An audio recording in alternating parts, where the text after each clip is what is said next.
join here today to bring our eyes on Iran in the 10th week of protests, to stand in solidarity with the brave girls and boys, women and men who continue to storm the streets to free Iran from her shackles.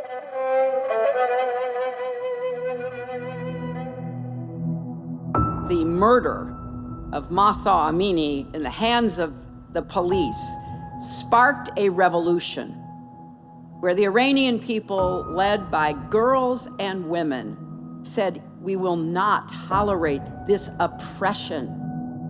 This is a government that has kept its people hostage, subjecting us to live under a constant state of fear, including murdering a young innocent woman, Mahsa Amini, for simply showing the slightest piece of hair. Every day going out in the street is a magnificent act of courage. What they're asking of us is to echo their voices.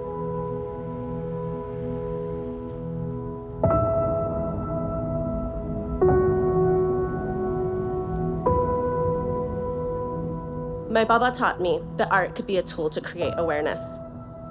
He also taught me that it's the job of artists to take on the societal issues of our time, not to shy away from them. Art is one of the most important ways of transmitting the power of this movement beyond Iran's borders. We have more than 18,000 protesters who've been jailed. Some of them are being sentenced to execution. And that is why this art is so important. That is why all of us being here is so important, because the real narrative is the narrative from the Iranian people. It's important to have a day like today where we have these pieces of art by renowned artists doing what we do best as artists, is interpreting what is happening and expressing it in a way that moves people.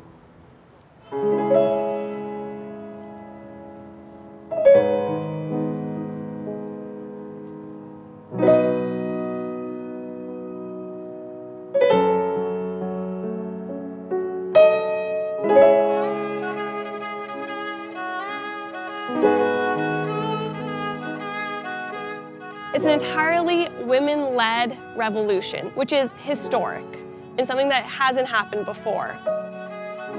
طرحی که من کار کردم در واقع انعکاس چشمهای همه ایرانیان به خصوص زنان شجاع ایرانیه. I feel like it's a responsibility of those of us who have more liberty and more opportunity to be allies and use our voices as artists, as activists, to bring awareness to what's happening. Say her name, Mahsa Amini. Say her name, Mahsa Amini. Mahsa Amini. Mahsa Amini. We as Iranians are here to ask the United Nations and the international community to be on the right side of history and to hear our voices. As we look out from this park and see the UN, I want to drive home to you how important it is that participating nations not only remove Iran from the Commission on the Status of Women, but also from the Charter itself. Every day that Iran remains a member of that commission, that body and the UN lose credibility. But there is hope. Today, we have more eyes on Iran than ever before. Therefore, an opportunity that requires everyone staying awake to this moment. We can see justice. It's only a matter of how soon.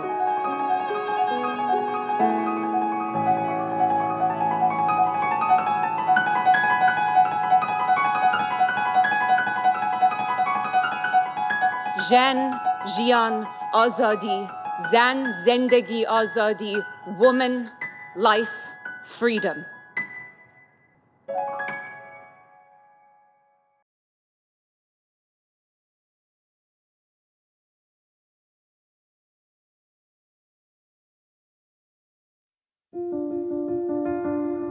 These women and activists have appealed to us, the United Nations, for support. They made their request to us loud and clear. Let's vote to remove Iran from the Commission on the Status of Women. Today, we have an opportunity to do something that is clearly the right thing to do. This is a great day for the Commission and for the UN. We stood up for all the women and girls of Iran. We stood up for women. We stood up for life. And we stood up for freedom. And for that, we are most proud.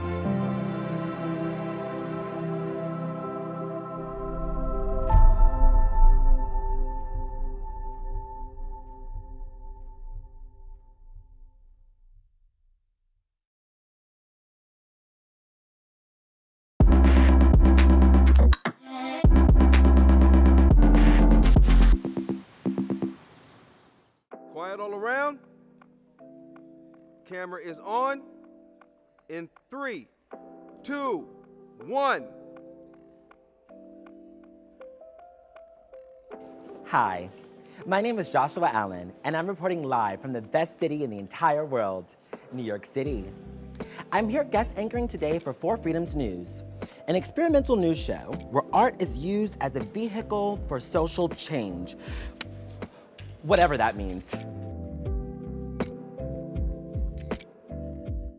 They asked me what I wanted to talk about, and even though I know it's not Pride Month, I want to talk about the issue of transmigration, which is something that I know a lot about because when I was in college, I went on a 2-week-long mission trip to Mexico to support LGBTQ+ immigrants who were seeking asylum here in the United States of America. I learned so much during that trip, but I still feel so bad for these people. So I've made it my personal mission to save them. So I invited an expert to speak with us on the subject, to talk more about transmigration and so much more. I'd like to welcome to For Freedoms News my personal friend, founder of Trans Equity Consulting and the author of the new book, Faltas, my friend, Cecilia Gentili. So Cecilia, thank you so much for joining us today. Thank you for having me. I just wanted to make a note with the folks from here. I didn't know that your hair was gonna be longer than mine. Sorry, sweetheart. I learned a lot about Argentina in your new book called Faltas. Am I pronouncing that correctly? Faltas. Faltas? Faltas. It means like errors or faults. Okay, we'll just go with Faults by Cecilia Gentili. So I learned in this book about your time growing up in Argentina, but I kind of wonder, what was life like there for you? Well, it was terrible. You know, I was a child in the 70s. I know it's hard to believe that I was even born in the 70s, but it is what it is.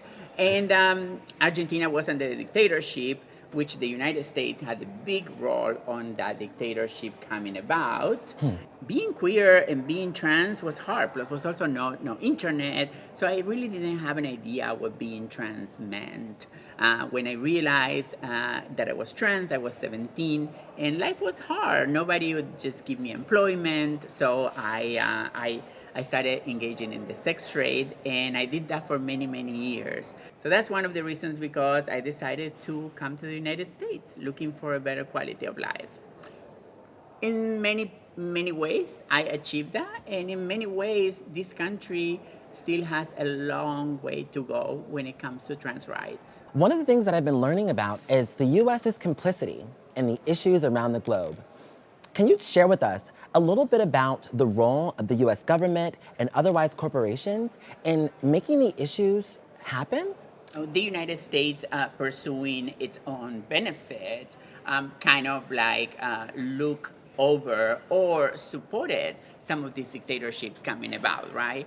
Because it was better for the United States and it was better to in the fight against communism. So kind of like putting their interests before the interests of everybody in South and Latin America was a big part of all the dictatorships that we went through. So, and this was in the 70s. So I want to talk about this. The sex trade. Mm-hmm. What is that like? Well, many people engage in sex work because they want to, right? They love to have sex, and they're like, I'm gonna charge for this, right? Many people do it because their circumstances. They don't have other things to do. Like me, when I was trans, I couldn't get other jobs, so I decided to engage in the sex trade, right? I didn't hate it, but it was the only choice that I had, right? And then, unfortunately, many people are involved in trafficking situations, and all those things are different. So I engaged in the sex trade for many, many years, and I have to say, sometimes it's hard, but I also have to say that I found an amazing community of sex workers. Sex workers are the best people in the world. So maybe one of my last questions is, have you ever heard of anyone before who's been in a detention camp or coming here to apply for asylum who didn't quite achieve that American dream?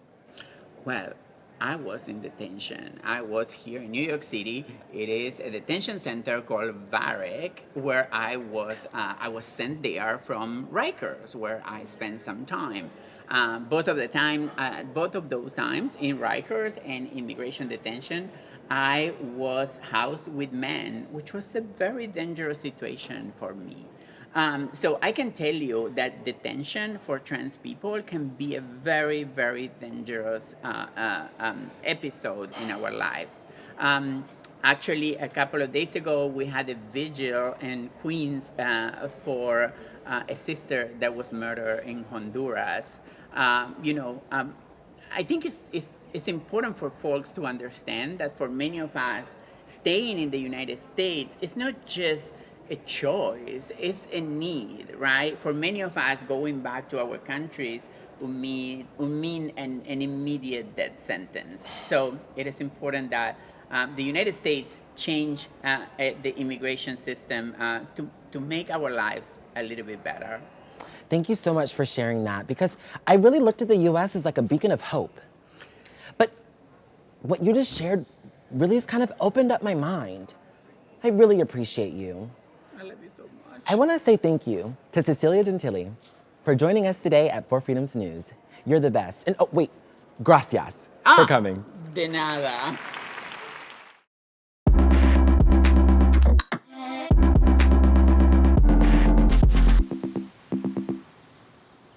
For Freedoms News, I'm Aaron Huey.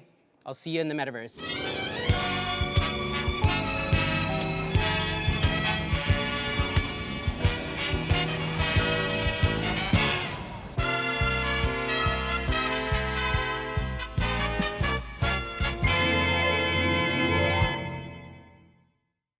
Coming at you live from the metaverse, it's Couch Surfing with Huey! Hey everybody! Over the coming months, we are going to be talking to artists and builders from all over the world at the intersection of art and ethical technology, and we are going to be covering an incredibly diverse set of topics. Before we welcome our first guest, Amelia Winger-Bearskin and her son Tristan, I have been asked to do a weather report, and how could I refuse? Let's cut to that scene. Hugh is in space. He's flying around in space. He's hosting a talk show in space. He's doing the weather from space. Do you want to come be with me in space? Come on now. Hey, everybody. We made it. Welcome to the International Space Station. I'm here to give you your weather report, and I'm here to share some knowledge with you. First thing you need to know. The temperature out here is a constant, and that's because of the background radiation of the Big Bang. It's a constant 2.7 Kelvin. And in layman's terms, that is negative 207 degrees Celsius, negative 455 degrees Fahrenheit. What? So why am I not frozen? Because I'm a cartoon in the metaverse. And that's where you guys are. Somewhere over there. It's a lot warmer. Back to you, Huey. Now that we're back and we're ready to welcome our first guest, ladies and gentlemen, gender non-conforming, non-binary peoples, and non-human animal avatars of all kinds, put your hands together for Amelia Winger-Bearskin!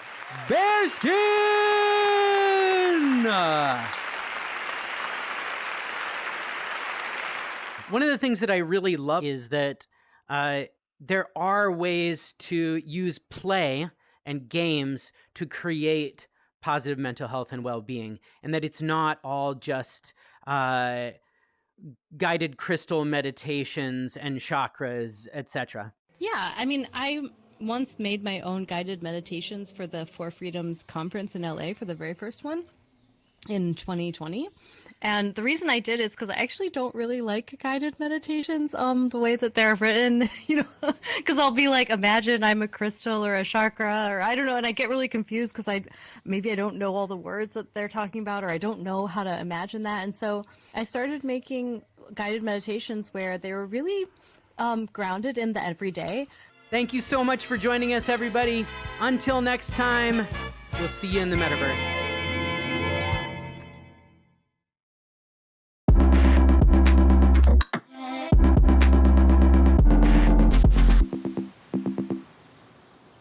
Hi, I'm Ann Pasternak, and I'm your host for Brooklyn Talks with Ann Pasternak. Welcome to the Brooklyn Museum. With me today are two artists, Jesse Crimes and Russell Craig, both of whom were formerly incarcerated and since their release from prison have become best friends and have worked together to build the Right of Return Fellowship, a nonprofit designed to support incarcerated artists and to advance awareness around carceral change. I'm also delighted to have Brooklyn Museum trustee Adele Bernhardt, who is an acclaimed criminal defense attorney.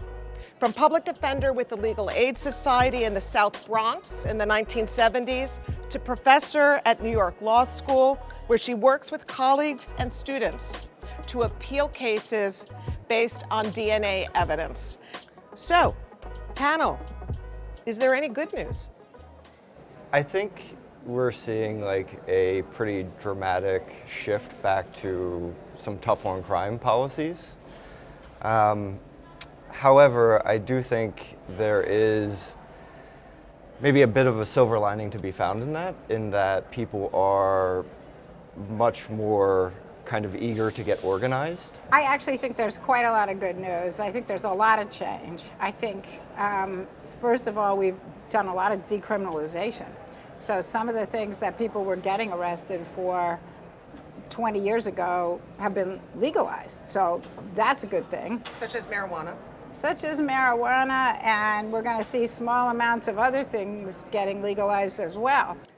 So let's discuss prevention for a second. Jesse and Russell, tell us about your life before incarceration, and is there anything that could have happened to prevent your incarceration, do you think?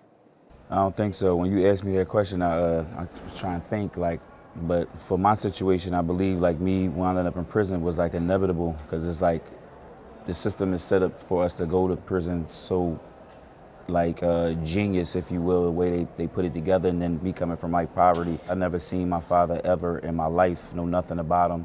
And my mother, I was taken away, was in DHS placement, so I was the streets had raised me. So one way or the other, I was gonna wind up in prison. So I don't think anything would unless the whole system was different. That was the only thing that was gonna keep me out of prison. I grew up very poor, and I had a single mother, so there was no father figure in the household. Experienced a lot of kind of childhood traumas as well. Mm-hmm. And so it's at that age, I just was not set up for success. And I just wasn't fully equipped to really process some of those traumas in a healthy manner. And so thinking about support structures and other things that could have actually maybe have prevented me from going to prison. One, I think something like universal income, or something that would have actually provided a sustained way for us to survive without me having to steal out of a gas station to eat food every day. Russell, you have said that art actually saved your life while you were incarcerated. It's also an act of resistance. It was a way to escape the normal day-to-day inside prison, and also my game plan to become an artist when I got out. Artwork was a thing that just provided it protected my sanity, because the first year that I was in the federal prison system, I was in solitary confinement, pre-sentence. Basically because I wouldn't cooperate and snitch on other people. And being in solitary, I very quickly realized that I needed to find something to occupy my mind and time, and artwork provided that kind of creative outlet. Okay, so talk to us how you, in that environment, were making art.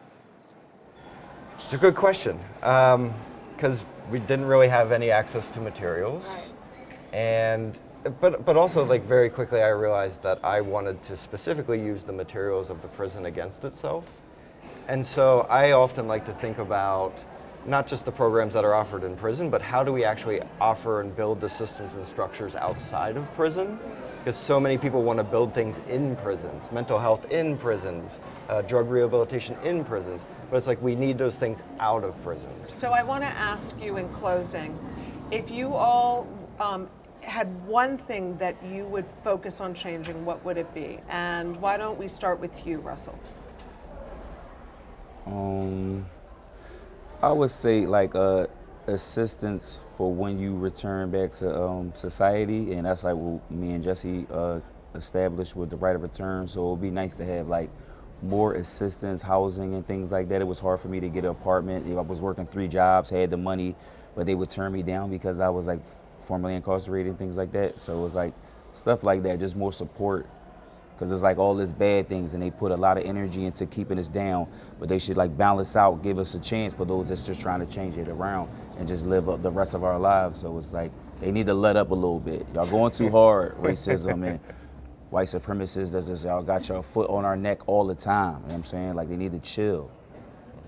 I also think about it in the ways that Russell was talking about it, in that, you know, we're both artists, and so we try to figure out like how we can actually play a role in reforming the system, or like how do we actually build the systems and structures on the outside that can support people and leverage the power that we're able to create and the community that we're able to create to actually create in opposition to punitive systems of reparation and liberation, right?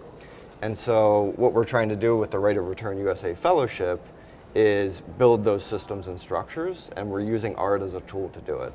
Thank you, panelists, for joining us, and thank you for all of you at home for joining us for Brooklyn Talks with Ann Pasternak at the Brooklyn Museum. Thanks to For Freedoms News for creating this opportunity. And remember, it's culture that delivers on the social change that creates political and policy change.